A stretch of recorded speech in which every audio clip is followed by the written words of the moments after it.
ಅಧಿಕಾರಕ್ಕೆ ಬರಲಿಕ್ಕೆ ಹಗಲಿರುಳು ಶ್ರಮಿಸಿ ಇವತ್ತು ರಾಜ್ಯದ ಜನತೆಗೆ ಒಂದು ಉತ್ತಮವಾಗಿರ್ತಕ್ಕಂಥ ಆಡಳಿತವನ್ನ ಒಂದು ನ್ಯಾಯವನ್ನು ಕೊಡಲಿಕ್ಕೆ ಕಾರಣಕರ್ತರಾಗಿರ್ತಕ್ಕಂಥ ಉದ್ಘಾಟನೆ ಮಾಡಿದಂತ ನಮ್ಮೆಲ್ಲರ ನಾಯಕರಾಗಿರ್ತಕ್ಕಂಥ ಡಿ.ಕೆ. ಶಿವಕುಮಾರ್ ಸಾಹೇಬ್ರೆ, ನಮ್ಮ ಬೆಂಗಳೂರು ಗ್ರಾಮಾಂತರ ಜಿಲ್ಲೆಯ ಉಸ್ತುವಾರಿ ಸಚಿವರಾದಂತಹ ಕೆ. ಮುನಿಯಪ್ಪ ಸಾಹೇಬ್ರೆ, ವೇದಿಕೆ ಮೇಲಿರ್ತಕ್ಕಂಥ ಎಲ್ಲ ಗಣ್ಯರೇ, ನಾನೆಲ್ಲರ ಹೆಸರನ್ನು ತಿಳಿದುಕೊಂಡು ಹೋಗೋದಿಲ್ಲ. ಉಪಮುಖ್ಯಮಂತ್ರಿಗಳು ಬೇರೆ ಅನೇಕ ಕಾರ್ಯನಿಮಿತ್ತ ಹೊರಬೇಕಾದ್ರಿಂದ ನಾನು 2 ನಿಮಿಷ ಮಾತನಾಡಿ ನನ್ನ ಭಾಷಣವನ್ನು ಮುಕ್ತಾಯ ಮಾಡ್ತೀನಿ. ಒಂದು ವೇಳೆ ಇವತ್ತು ನನ್ನ ವಿಧಾನಸಭಾ ಕ್ಷೇತ್ರದ ವ್ಯಾಪ್ತಿಯಲ್ಲಿರ್ತಕ್ಕಂಥ ಒಂದು ಪಾಲಹಳ್ಳಿ ಶ್ರೀ ಶನೇಶ್ವರ ಕ್ಷೇತ್ರದ ಮಠಕ್ಕೆ ಪರಮಪೂಜ್ಯರಾಗಿರ್ತಕ್ಕಂಥ ಎಲ್ಲ ಸ್ವಾಮೀಜಿಗಳ ದಿವ್ಯ ಸಾನ್ನಿಧ್ಯದಲ್ಲಿ ನಡೀತಾ ಇರ್ತಕ್ಕಂಥ ಸರ್ವಧರ್ಮ ಸಮ್ಮೇಳನ ಕಾರ್ಯಕ್ರಮಕ್ಕೆ ಒಂದು ಉದ್ಘಾಟನೆಯನ್ನು ಮಾಡಬೇಕಂತ ಡಿ.ಕೆ. ಶಿವಕುಮಾರ್ ಸಾಹೇಬರಿಗೆ ನನ್ನ ಕ್ಷೇತ್ರದ ಜನತೆ ಪರವಾಗಿ ಮತ್ತು ಶ್ರೀಗಳ ಪರವಾಗಿ ನಾನು ಮುಂದಿನ ಧನ್ಯವಾದಗಳನ್ನ ಈ ಕ್ಷೇತ್ರದ ಶಾಸಕರಾಗಿ ಸಲ್ಲಿಸಲಿಕ್ಕೆ ಬಯಸ್ತೇನೆ.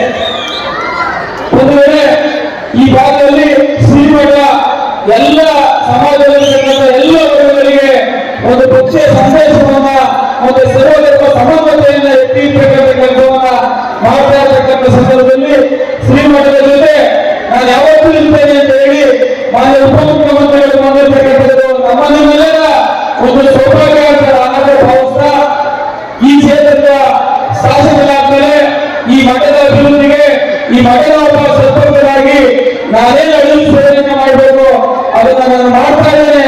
ಸರ್ಕಾರದಿಂದ ದಾಸೋಹ ಬೇಕು ಅಂತ ಕೇಳಿ ಪರಮಪೂಜ್ಯರಾಗಿರ್ತಕ್ಕಂಥ ಸಿದ್ದರಾಮಯ್ಯನವರು ಸರ್ಕಾರದಿಂದ 1 ಕೋಟಿ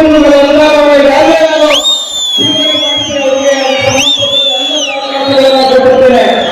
ಇದರ ನಂತರದಲ್ಲಿ ಐಮಾಸ್ ಲೈಫ್ ಮೊನ್ನೆ ನನಗೆ ಹೇಳಿದ್ರು ಅವರ ಕಾಮಗಾರಿಗಳು ಸಹ ಮಾಡಲಿಲ್ಲ.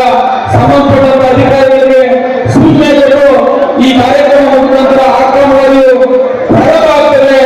ಇದರ ಜೊತೆಗೆ ಗುರುಗಳು ಕೇಳಿದ್ರು ಈ ಮಠದ ಆವರಣದ ಸುತ್ತ ರಸ್ತೆ ಮತ್ತು ಕಾಂಕ್ರೀಟ್ ಬೇಕಾಗಿದೆ ಮಠದ ಆವರಣದಲ್ಲಿ ಅಂತ ಹೇಳಿದ್ರು.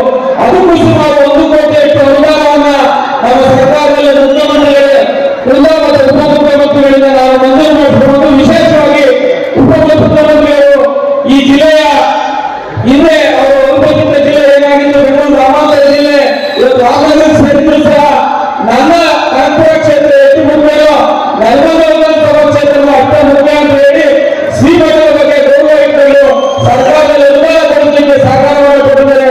ಅವ್ರಿಗೂ ಸಹ ನನ್ನ ಮಠದ ಪರವಾಗಿ ಮತ್ತೆ ಈ ಕ್ಷೇತ್ರದ ಶಾಸಕನಾಗಿ ನಾನು ಧನ್ಯವಾದಗಳನ್ನು ಸಲ್ಲಿಸ್ತೇನೆ. ಮುಂದಿನ ದಿನಗಳಲ್ಲಿ ಶ್ರೀಮಠದ ಜೊತೆ ನಾನು ನಮ್ಮ ಸರ್ಕಾರ ನಮ್ಮ ಕ್ಷೇತ್ರದ ಎಲ್ಲ ಸಾರ್ವಜನಿಕರು ಈ ಮಠದ ಅಭಿವೃದ್ಧಿಗೆ ನಾವು ಸದಾ ಜೊತೆಯಲ್ಲಿರ್ತೀವಿ ಅಂತ ಹೇಳ್ತಾ ಈ ಕಾರ್ಯಕ್ರಮಕ್ಕೆ ಒಂದು ಮೆರುಗು ಏನು ಎಲ್ಲ ರಸ್ತೆಯ ಜೊತೆಯಲ್ಲಿ ನಿಂತು ಉಪಮುಖ್ಯಮಂತ್ರಿಗಳು ಏನು ಸ್ವಾಗತ ಮಾಡಿದ್ರು ಅವರೆಲ್ಲರೂ ಸಹ ನಾನು ಧನ್ಯವಾದಗಳನ್ನು ಹೇಳ್ತಾ ನಾನು ಉಪಮುಖ್ಯಮಂತ್ರಿಗಳಲ್ಲಿ ನನ್ನ ವಿನಂತಿ ಇದೆ. ಈ ಭಾಗದಲ್ಲಿ ನಮ್ಮ ಬೆಂಗಳೂರು ಸುತ್ತಮುತ್ತ ನಮ್ಮ ಜನಾಂಗಕ್ಕೆ ಯಾವುದಾದ್ರೂ ಮಠ ಏಕೈಕ ಮಠ ಎಂದು ದೊಡ್ಡ ಮಠ ಈ ಮಠದ ಅಭಿವೃದ್ಧಿಗೆ ತಾವು ಹೆಚ್ಚಿನ ಸಹಕಾರವನ್ನು ಸರ್ಕಾರದಲ್ಲಿ ಕೊಡಬೇಕು ಅಂತ ಹೇಳಿ ನಾನು ಕಳಕಳಿಯ ವಿನಂತಿಯನ್ನು ಮಾಡ್ತೇನೆ. ಈ ಮಠ ನಾವು ನಮ್ಮ ಕ್ಷೇತ್ರದಲ್ಲಿರುತ್ತೆ ನಾವು ವಿಶೇಷವಾಗಿ ನಾನು ಯಾವತ್ತೂ ನಿಮ್ಮ ಹೆಜ್ಜೆಗೆ ಎದುರಾಗಿ ನಮ್ಮ ಸಮಾಜ ನಿಮ್ಮ ಜೊತೆ ನಿಲ್ಲುತ್ತೆ ಅಂತ ಹೇಳ್ತಾ ಈ ಕ್ಷೇತ್ರದ ಮತ್ತು ಈ ಮಠದ ಬಂಧುಗಳಿಗೆ ನಾನು ಧನ್ಯವಾದಗಳನ್ನು ಸಮರ್ಪಿಸಿ ನನ್ನ ಮಾತನ್ನು